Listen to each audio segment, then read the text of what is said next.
जननी दीक्षा अचलम ई कोडुके कवचम इप्पुड़ा अम्मकी अम्मायिनंदुका पुलकरिंचिंदिगा ఈ క్షణం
రాజమాత శవగామి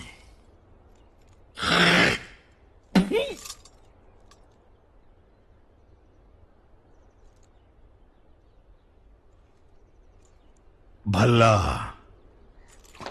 నీకెప్పుడైనా మీ అమ్మని చంపాలనిపించిందా? నాకనిపించిందిరా. నీకు మాత్రమే ఇవ్వాల్సిన స్తన్యాన్ని పుట్టి పుట్టగానే వాడికి పంచినప్పుడే మొట్టమొదటిసారి చంపాలనిపించింది. ఆభరణాల్లో సగం, రాజభోగంలో సగం, రాజరికంలో సగం, అలా ప్రతి విషయంలోనూ వాడికి సగం ఇస్తున్నప్పుడల్లా దాన్ని చంపాలనిపించేది. ఇప్పుడు నీ సింహాసనాన్ని వాడికిస్తుంటే నా చేతులతోనే దాన్ని పీక పిసికి చంపేయాలనిపిస్తుంది. ఎరపల్లా చంపేద్దామా?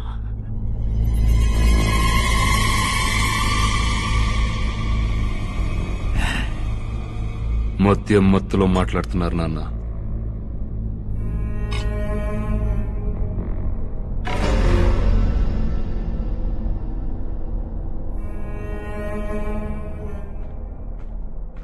మీ అమ్మ కాపలా కుక్క వస్తుందిరా.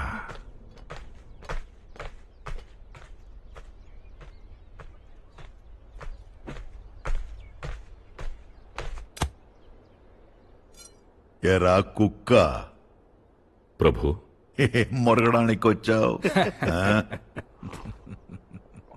రాబోయే విజయదశమి నాడు బాహుబలికి మహారాజా పట్టాభిషేకం నిర్ణయించారు. రాజమాత ఈ తొలి వార్త మీకే చెప్పమన్నారు.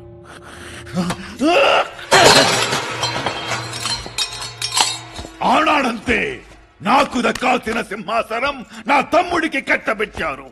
ఇప్పుడు నా కొడుకుకి రావాల్సిన రాజ్యం నా తమ్ముడు కొడుక్కి ధారబోస్తున్నారు.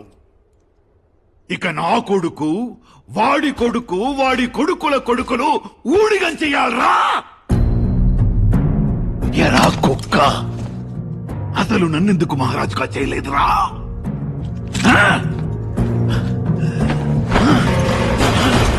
అవిటి వాడినా? ఒక చెయ్యి లేకపోతే ఏంట్రా ఈ ఉక్కు చేయలేదా ధిక్కరించడానికి?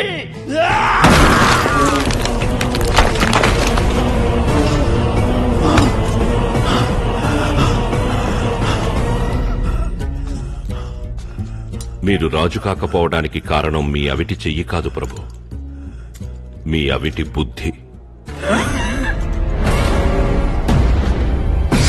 ఆజ్ఞ ప్రభు. ఎర్రా కుక్క, రాజదూషణికి శిక్ష నాలుక తెగ్గొయ్యడమని మర్చిపోయావా? మన్నించండి, కట్టుకున్న భార్యను మట్టు పెట్టాలనుకునే వాళ్ళది అవిటి బుద్ధి కాక మరి ఏమిటి ప్రభు?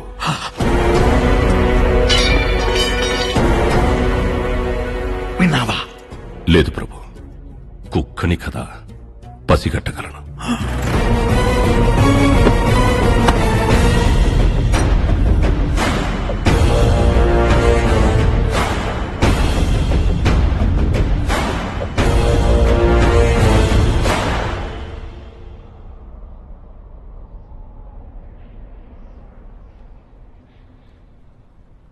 ఆవిడ పాటలీపుత్ర యువరాణి వారుణి. యావత్ భారతావనిలోనే అపురూప సౌందర్యవతి అని ప్రతీతి. కానీ కళ్ళల్లో కళ్ళలేదు. బాహుబలికి ఇది సరితూగేది కాదు. వేరే చూడండి. అలాగే అమ్మా.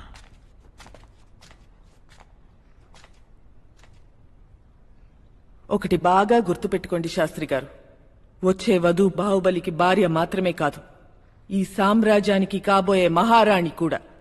వేలెత్తి చూపటానికి చిన్న వంక కూడా ఉండకూడదు. అమ్మా పిలిచారట. బాహు, నువ్వు దేశాటనకి బయలుదేరాలి. సరే అమ్మా. రాజమాత, దగ్గరలో పట్టాభిషేకం పెట్టుకుని ఇప్పుడు దేశయాటన చేయడం అంత మంచిది కాదేమోనని. గర్భగుడిలో ఉన్న ఆ దేవుడిని ఉత్సవ విగ్రహంగా పురవీధిలో ఎందుకు తిప్పుతారో తెలుసా మంత్రివర్య? జనం బాగోగులు ఆ దేవుడు స్వయంగా చూడాలని. బాహు, రాజు కాబోయేవాడు కోట దాటి బయటికి వెళ్తేనే ప్రజల కష్టసుఖాలు తెలుస్తాయి. అలాగే. తోడుగా కట్టప్పని తీసుకువెళ్ళు. కోడై ముసలోడు ఎందుకమ్మా? చిన్నప్పటి నుంచి చెప్పిన కథలే చెప్పి తల తినేస్తాడు. ఈ ఒక్కసారికి భరించు. నువ్వు తిరిగి వచ్చేసరికి నీకు అందమైన కథలు చెప్పే ఒక మంచి యువరాణిని చూస్తాను.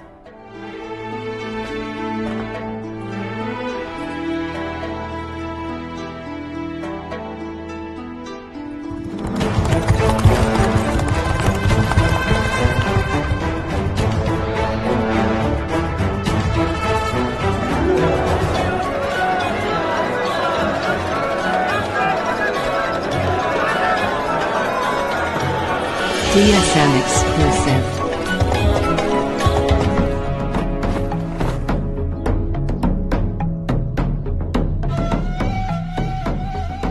వీడు చోరుడు దొంగతనాలకు బాగా అలవాటు పడ్డాడు.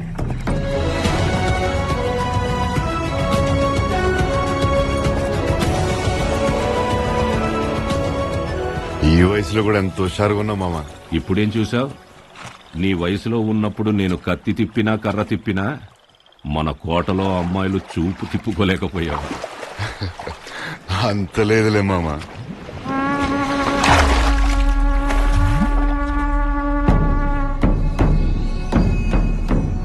పిండారీలు ఊరి మీద పడి దోచుకోవడంతో వదిలిపెట్టరు. దొరికిన వాళ్ళందరినీ నీళ్లలో ముంచి చంపి ఆనందిస్తారు.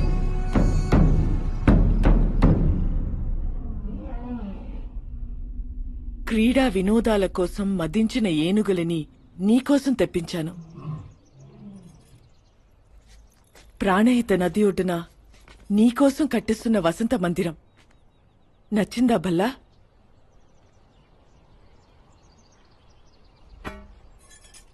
యాభై యోజనాల దూరంలో ఉన్న లక్ష్యాన్ని కూడా ఛేదించగలిగే బిల్లుని చేయించాను. అమ్మా,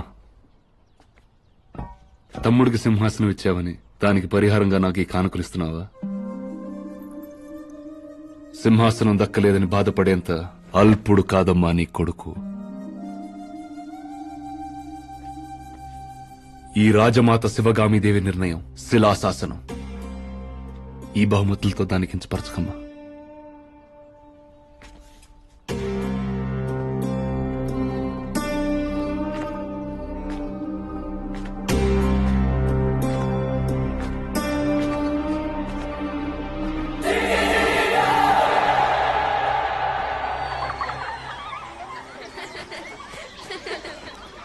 తిను చాలా బాగుంది తింటాను తల్లి.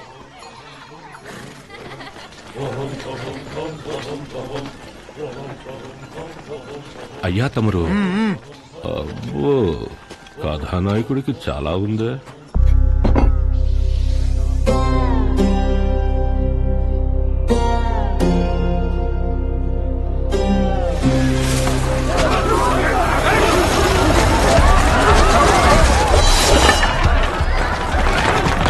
దోపిడీ దొంగలు, వాళ్ళని పట్టుకోవడానికి మారువేషంలో వచ్చిన సైనికులు. మనకు పనిలేదు.